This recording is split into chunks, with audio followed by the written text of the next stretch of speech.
I have an amendment to the committee rules. My amendment would prevent the committee from reporting a rule to consider a reconciliation bill that increases the deficit. We hear from Republicans and many on this committee, and some that we will sadly miss, that the government spends too much and we need to cut spending. We hear often about the deficit. So if Republicans really want to cut the deficit, they should have no problem passing this amendment.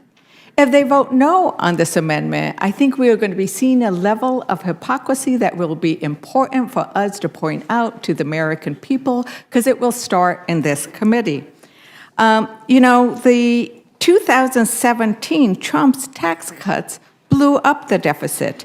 It was a massive giveaway to the rich. Very little went to working families. Instead, it went to the billionaires and the billionaire class. It was an example of Republicans standing with billionaires, and it added $2 trillion to the deficit.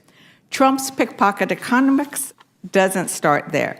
Just a few weeks ago, Republicans tried to shut down the government because they insisted on an increase to the debt ceiling that would have set them up to give tax breaks to millionaires and billionaires, as well as cutting Social Security and Medicare. Once again, siding with the rich over the working. I'm Chair now. Are there other amendments or discussion? Madam Chair. Ms. Leisure-Fernandez. Madam Chair, it will be fun, I am sure, serving with you again. You were the chair on the Education Committee when I served there, so I look forward to the Congress ahead.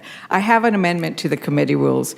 My amendment would prevent the committee from reporting a rule to consider a reconciliation bill that increases the deficit.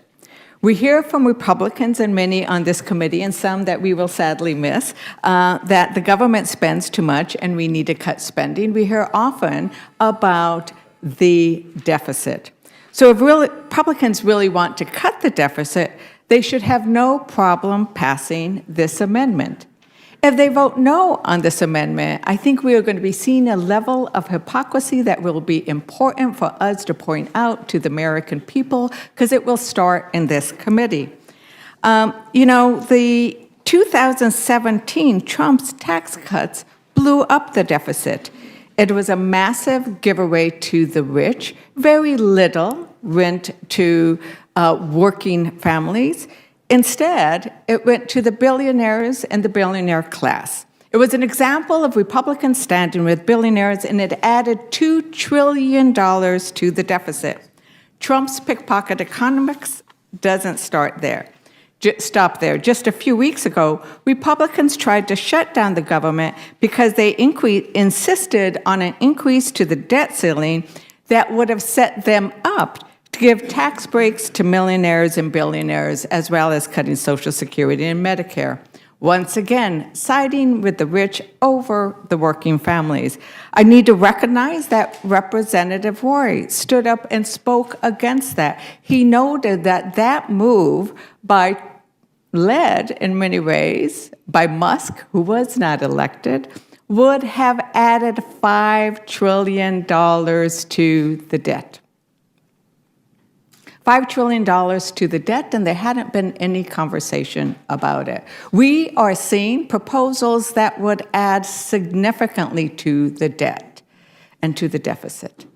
We are also seeing conversations that Republicans want to eliminate the impact of tax cuts on the deficit. Well, that's ridiculous. Anybody who knows, who has run a business or run a household, knows that your income and your expenditures must be reviewed in tandem. So if Republicans want to extend those terrible tax cuts for 10 years, we understand that the CBO has already said it would add $4.6 trillion to the deficit. The Congressional Budget Office is stating it would add $4.6 trillion to the deficit. Now, we don't know what the reconciliation package will look like, but if it looks like anything that has already been proposed, we'd be seeing an incredible increase on the deficit. So our amendment to our rules is simple. We hear in this committee over and over again your concern about the deficit. Let's make sure we discuss it in this committee. It says Republicans can't blow up the deficit with a tax plan that hurts regular people. I urge Republicans to stand with their statements on the deficit and to support this amendment. And I yield back, Madam Chair. Ms. Leisure Fernandez. Does any member wish to speak? Ms. Houtron. Madam Chair, I would just like to note that the CBO has been wrong multiple times in their estimations. In fact, the CBO predicted revenues for the Tax Cuts and Jobs Act. They were off by, revenues are $1.6 trillion higher than what the CBO projected. In addition, on the Inflation Reduction Act, they scored it as $271 billion of cost. 6 months later, they updated that to $663 billion. It scores $1 trillion plus when you consider tax subsidies. So we are at a point at least on our side of the aisle, that naturally the CBO score has been incorrect so many times that we're skeptical of that. And so for that reason, I would oppose this amendment. Thank you very much. Mr. McGovern? Madam Chair, so by that logic, there's no way to measure the impact of tax cuts on the debt. We just have to trust, Elon Musk to tell us whether it's going to impact the deficit negatively or not. I mean, a lot of Republicans act like reducing the debt is their religion around here. That is you. This amendment will help you get it right with the Lord if you really, truly believe that.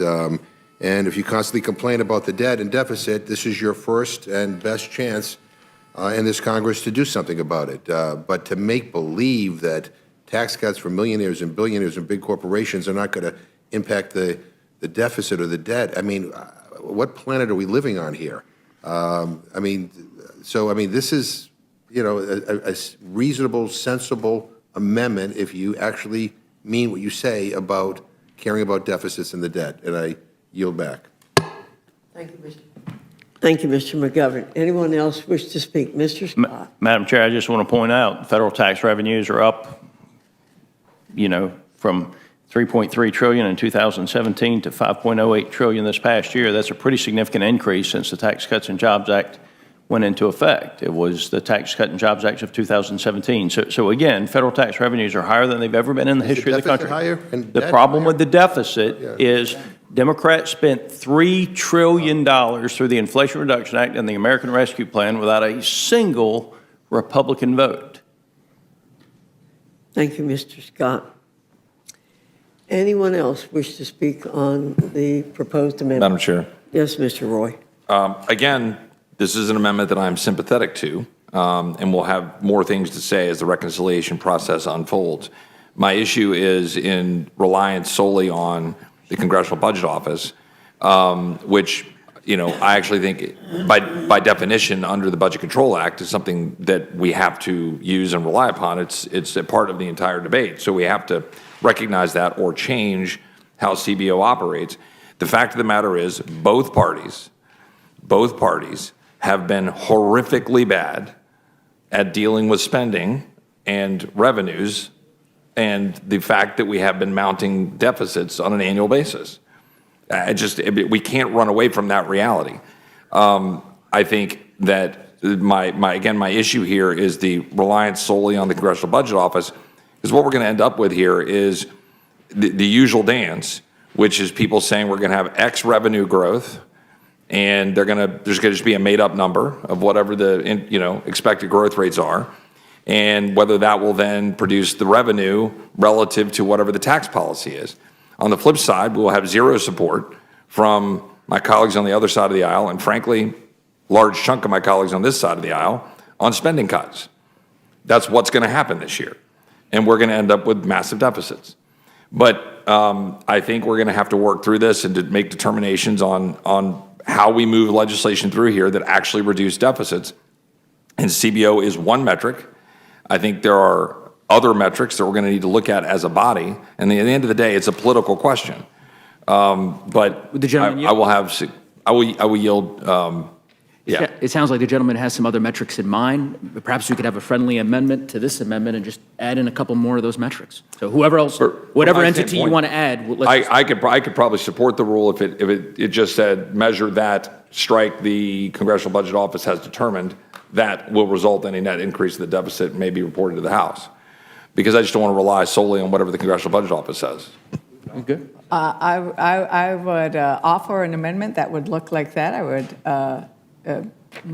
gladly. With that friendly, I would support the amendment. Sounds good. I mean, I'm not the author of the amendment, but it sounds like the author is. Yeah, I'm willing Support to it. amend. So you wish to amend? I will amend my amendment to say that would increase the deficit. And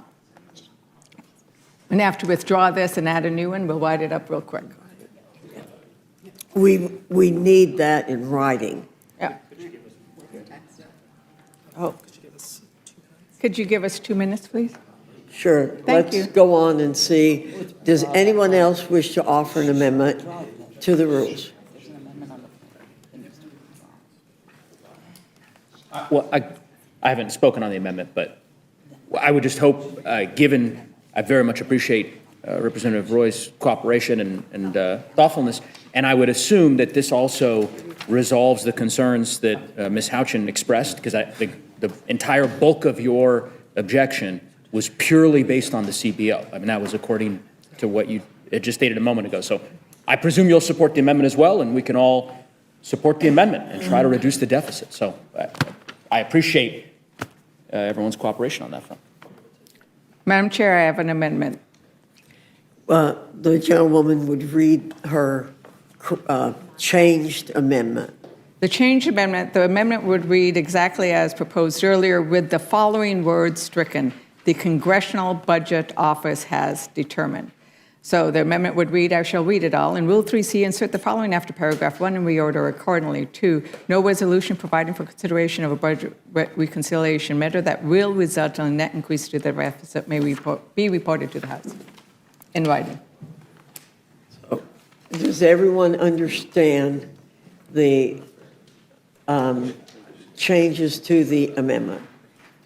Madam Chair, so this means that we can take any report we want to? This literally means we can take any report we want to from any organization we want to? I'm not sure how it will be interpreted by the parliamentarians, but at least we're not bound by the Congressional Budget Office. But it still would stand in conflict with the Budget Control Act, right? I'm still going to oppose the amendment, Madam Chair. While I appreciate Ms. Ledger Fernandez listening to Mr. Roy and making an amendment to her amendment, I will be voting no, because I don't think we need to be making this kind of major change here immediately. I think this needs further thought and discussion, and Mr. Roy may vote for the amended amendment, but I'm going to vote no, and I'd urge other committee members to vote no. There being no further discussion, the question is on the amendment.